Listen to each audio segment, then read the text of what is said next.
Très cher développeur .NET, je te souhaite la bienvenue dans cette vidéo. Oui, le titre fait un peu peur. Je suis là pour te présenter les changements relativement importants. On va essayer de condenser tout ça pour .NET 8 avec Blazor. Tu sais probablement que Blazor est quelque chose sur lequel j'ai investi beaucoup de temps en termes de recherche pour savoir ce qui se passe dedans. Et là, clairement, pour moi, on a un tournant de la partie développement d'applications web avec .NET. Je te présente ça rapidement. N'oublie pas, si tu veux soutenir mon travail, n'hésite pas à lâcher ton pouce sous la vidéo, ton pouce vers le haut. Et tu peux également t'abonner à ma chaîne pour soutenir mon travail. Ça aide beaucoup la chaîne à être mieux référencée. Et pour plus de contenu autour des techno.net et encore plus autour de Blazor, où est-ce que je vais avoir un tout nouveau cours au catalogue, où est-ce que je vais parler de tout ça beaucoup plus en détail que dans cette vidéo où je vais essayer d'être condensé, tu peux te rendre sur ma plateforme htslearning.com. Tu as le lien directement ici à l'écran et tu l'as aussi sous la vidéo. Maintenant, place à la vidéo. Il y a beaucoup de choses à dire. Tout d'abord, on est au moment du tournage de cette vidéo le 13 septembre, c'est-à-dire le lendemain de la publication de .NET 8 RC1. Il y a des choses importantes à savoir sur les RC, parce que Microsoft nous a habitués maintenant à sortir une version de .NET par an, et généralement, vers le mois de septembre, on a la première RC1, Release Candidate 1. Quel est le principe de cette version? Eh bien, normalement, c'est la version dans laquelle Microsoft dit « Ok, on arrête les développements, on arrête les nouvelles fonctionnalités. Cette version est utilisable dans vos applications en production. » D'où ce petit patch ici, Go Live. Alors, Go Live ne veut pas dire que tout est terminé. Et du coup, dans .NET 8 RC1, c'est clairement le cas. Ce n'est pas encore fini. Ce qu'on va voir là a encore besoin d'être amélioré. On va y revenir plus tard. Mais ça permet déjà d'avoir une version sur laquelle tu peux commencer à construire ton application en production et avec laquelle tu sais que Microsoft va officiellement te fournir un moyen de migrer de version pour aller vers la version finale. Normalement, tu n'auras pas besoin de changer de code, il s'agira simplement de mettre à jour. Donc cette version, je t'invite à l'installer ici sous Windows, si tu es notamment comme moi sous Windows avec la version x64 ou sur le système d'exploitation sur lequel tu te trouves. À noter que normalement, ça devrait s'utiliser avec VS 2022 sur la dernière preview 17.8, mais la chose étant, c'est qu'elle n'a pas été publiée au moment du tournage de cette vidéo, ni même la veille au moment de RC1. Donc pour l'instant, on n'a pas encore la toute dernière version de VS 2022, mais ce qu'on va voir dedans, si on n'en a pas besoin en fait. Ensuite, ça c'est pour les versions entre guillemets officielles. Si tu souhaites être comme moi un petit peu en avance de phase et aller chercher les nouvelles fonctionnalités, tu peux te rendre sur github/.net/installer et en descendant plus bas dans la table ici, tu vas trouver des colonnes où sur la partie droite tu as la version release, celle qui est stable en cours. La colonne du milieu te donne la version qui va sortir dans pas longtemps, donc ici la version 8. Tu vois d'ailleurs que tu peux télécharger la RC2. Tu cliques donc sur installeur en fonction de ton système d'exploitation et tu as donc l'installeur de la RC2. Et là tu as la version future, donc en l'occurrence ici la version 9 en alpha 1. C'est exactement la même que la RC2 pour l'instant. Il n'y a pas besoin d'installer la version 9.0 alpha 1. Ce sont les mêmes choses que la RC2. Tu peux voir d'ailleurs que c'est quasiment le même numéro de version, c'est juste le numéro de build qui change. Cette colonne main va évoluer plus vite quand la version 8 sera stabilisée. On aura les alphas de .NET 9. Ça, c'est si tu veux être en avance de phase. Et bien entendu, vu qu'il faut les packages qui vont avec le runtime, il va te falloir créer un nugget.config pour avoir accès aux packages publiés avec la version RC2 si tu souhaites t'engager dans cette voie-là. Et donc, rapidement, le planning de Microsoft qui pour l'instant est largement tenu sur la version 8.0 qui va sortir. On a donc eu hier, c'est les dates au format américain, le 12 septembre, la version de .NET 8 RC1 qui a été release de façon publique. On a la RC2 qui va être verrouillée le 24 septembre parce qu'elle va être livrée le 10 octobre de façon publique. Et donc le 25 octobre, ce sont les derniers commits qui vont arriver dans la version 8 finale. Donc en théorie, on n'est pas du tout loin de la version finale, même si pour Blazor en l'occurrence il y a des changements. Alors justement, cette vidéo veut se focus sur Blazor, et si tu as lu le titre, que tu as vu la vignette, non, ASP.NET Core n'est pas mort, Razor Page n'est pas mort, MVC n'est pas mort, Blazor Server n'est pas mort au sens littéral du terme. Pour les anciens projets, tu pourras toujours migrer ton ancien projet Razor Page, MVC, Blazor Server vers .NET 8 en faisant les mises à jour de runtime et de package. Mais pour tous les projets qui vont commencer en .NET 8, ce ne sont plus pour moi des alternatives qui sont viables et je vais t'expliquer rapidement pourquoi.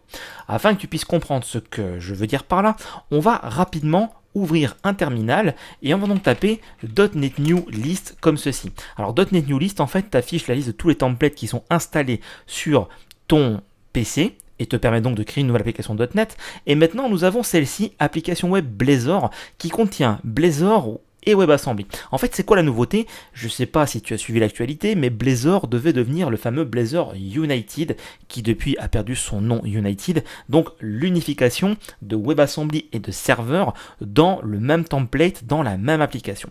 À la base, c'était prévu pour être un mono-projet qui contenait à la fois tous tes composants et qui pouvait s'exécuter soit en WebAssembly, soit en serveur, dépendant de comment tu le configurais, et si tu voulais que ça fonctionne sur les deux modes, ça pouvait fonctionner de façon automatique.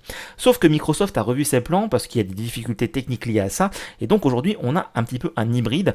Donc tu as ce template Blazor, donc si tu fais .NET New Blazor-help, tu vas avoir toutes les options qui sont liées à ce template en particulier. Et en fait, ce qui est assez intéressant, c'est qu'on a maintenant 3 options qu'on va retrouver dans Visual Studio juste après.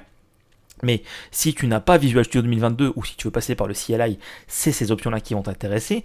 Tu as le Use WASM, le Use Server et le -empty. Alors concrètement, ça veut dire quoi? Eh bien, tout simplement, c'est est-ce que je veux autoriser le support de mes composants pour qu'ils tournent sur le serveur? Est-ce que je veux autoriser le support de mes composants en WebAssembly? Ou est-ce que je veux les composants de base du framework, du template de base pour avoir des éléments de base afin de comprendre ce qui se passe? Donc ce qu'on va faire, c'est qu'on va ouvrir Visual Studio en preview, bien entendu. Tout ce qui est lié à la RC doit être fait avec la preview. Je suis toujours en preview 1, en l'occurrence 17.0 Preview 1 et non pas Preview 2 comme elle devait sortir. Et donc ici, maintenant, tu vas pouvoir remarquer que si je cherche Blazor, en l'occurrence, j'ai application Blazor Server, application WebAssembly. Alors tu vas me dire, mais en quoi ça a changé? Eh bien ça, en fait, ce sont les anciens templates qui se basent sur .NET 7 et avant. En effet, depuis .NET 8, maintenant, on a application Web Blazor qui est le template unique pour faire une application web en .NET. Car en effet, en .NET 8, Blazor remplace toutes les applications web qu'on pouvait avoir avant. C'est là la grosse nouveauté et je vais t'expliquer rapidement comment ça fonctionne. Donc ici, je vais rapidement aller me mettre dans le dossier que j'avais prévu pour l'occasion, pour ne pas écraser quoi que ce soit. Donc, rien de nouveau ici. Et là, en fait, dans ce nouvel écran, on est donc bien ici en .NET 8. Tu remarqueras d'ailleurs que je n'ai que .NET 8 parce que ce template n'est valide que pour .NET 8. Si j'avais choisi application Blazor Server avant, je n'aurais eu que jusqu'à .NET 7, .NET 8 ne le supportant entre guillemets pas. Et donc on a ici des éléments assez intéressants. Configurés pour HTTPS et les instructions de niveau supérieur existaient avant, on ne perd pas de temps. Par contre, on peut cocher utiliser les composants WebAssembly interactifs, utiliser les composants serveurs interactifs et inclure les exemples, les pages d'exemples qui n'a pas en l'occurrence été traduit ici. Donc là je vais tout cocher, sauf configurer pour HTTPS à la limite, et on va créer et on va un petit peu regarder ce qui se passe. En fait, il faut savoir maintenant que ton application Blazor va se reposer sur un système de composants, ça c'était déjà le cas avant, mais que tes composants gèrent plusieurs modes de rendu. Tu vas avoir un rendu qu'on appelle statique, c'est-à-dire qu'en fait, tu vas faire une demande de rendu au niveau du serveur, le serveur te renvoie le HTML, comme c'est le cas en Razor Page MVC, et pour faire un parallèle en PHP par exemple, te renvoie donc le rendu statique de ton DOM HTML que tu affiches à l'utilisateur, et tous les éléments sur lesquels il va pouvoir interagir vont renvoyer une requête vers le serveur pour redemander le HTML correspondant. Donc ça semble un petit peu pareil qu'avant, mais c'est assez révolutionnaire sur l'aspect Blazor. Pourquoi? En fait, ici par exemple, prenons en l'occurrence le composant Home, qui est donc un composant statique. Il n'y a ici aucune interactivité. On remarquera que c'est un composant Blazor pareil qu'avant, mais en fait, la grosse différence, c'est que si je lance maintenant mon application Blazor, je suis donc ici sur l'application Blazor telle qu'on a l'habitude de la voir quand on fait des expérimentations. Mais il y a une très grande nouveauté. En fait, je vais ouvrir, alors ici je vais virer tout ça, si j'ouvre à côté la console et que j'actualise, tu remarqueras que dans la console, il n'est nullement mention d'un pont WebSocket, comme avec Blazor Server, ni nullement mention de téléchargement du runtime WebAssembly. Et d'ailleurs, pour être totalement sûr de ça, si je vais dans l'onglet réseau, je peux voir ici que j'ai pas mal d'éléments qui sont téléchargés, qui sont donc les ressources. Et là, ce qui correspond en l'occurrence ici à des éléments WebSocket qui sont donc définis là, sont uniquement du fait du debugger de Visual Studio qui me permet donc d'interagir avec la page et d'avoir du hot reload. Donc rien n'est absolument lié à un pont WebSocket. Et pourquoi? Eh bien, en fait, tout simplement parce que ce composant Home a été défini comme un composant statique. Et donc, si j'actualise, tu verras au niveau du réseau que effectivement, il n'y a rien qui arrive. Tout est fait de façon totalement transparente parce que c'est un composant qui est calculé sur le serveur et qui est rendu et il n'y a aucune interactivité. À l'inverse, si je vais sur Weather, tu peux voir en allant dessus que j'ai un petit loading ici et après je récupère une partie en fait de l'élément. Si je vais dans la console, je n'ai toujours pas de pont WebSocket. Et là, c'est très différent par rapport à avant, c'est-à-dire qu'en fait, je n'ai pas d'interaction avec le serveur pour gérer les mises à jour de composants de rendu. Alors comment cela fonctionne-t-il? Rapidement. En fait, si je vais dans le composant Weather qui est ici, on peut voir que j'ai cet attribut Stream Rendering qui est défini à true. Ce que ça veut dire tout simplement, c'est que ce composant se rend côté serveur et au fur et à mesure que son état va évoluer, il va streamer les modifications de DOM vers le client, donc par le biais de JavaScript, sans avoir besoin de monter de pont WebSocket ou quoi que ce soit, afin de faire les modifs de DOM. Et en fait, Blazor est devenu extrêmement intelligent sur les modifications, parce que quand on change de page, par exemple ici, je vais revenir sur la partie réseau, et donc ici, si je change de page, tu remarqueras en fait qu'il n'y a pas d'autres éléments, on a juste cet appel ici à Weather qui fait un fetch. Et la grosse différence, elle est clairement là, c'est que Blazor, contrairement à RazorPage, contrairement à MVC, va contacter le serveur avec une navigation intelligente pour lui dire « je veux naviguer vers cette page-là, voilà ce que je veux ». Le serveur va renvoyer en fait le DOM à modifier et un algorithme intelligent va faire la distinction entre le DOM existant, le nouveau DOM, pour n'appliquer qu'uniquement les modifications, ce qui te permettra de garder un élément d'état. Alors, là où Blazor excellait par rapport aux autres frameworks comme RazorPage et MVC, c'était sur l'interactivité. Et par exemple, si je vais sur Counter, j'ai dorénavant de l'interactivité qui fonctionne exactement pareil qu'avant, là où ça ne marchait pas très bien dans les previews. Si je vais dans la console, tu remarqueras quelque chose de très intéressant, c'est que je suis ici avec un pont WebSocket, mais juste en dessous, j'ai .NET Loaded avec le chargement des éléments au niveau WebAssembly. C'est là le fameux Blazor United qui entre en action. J'ai donc la mise en place d'un pont WebSocket pour télécharger les informations et commencer à travailler avec mon composant et avoir une interactivité extrêmement rapidement, la grande force de Blazor Server.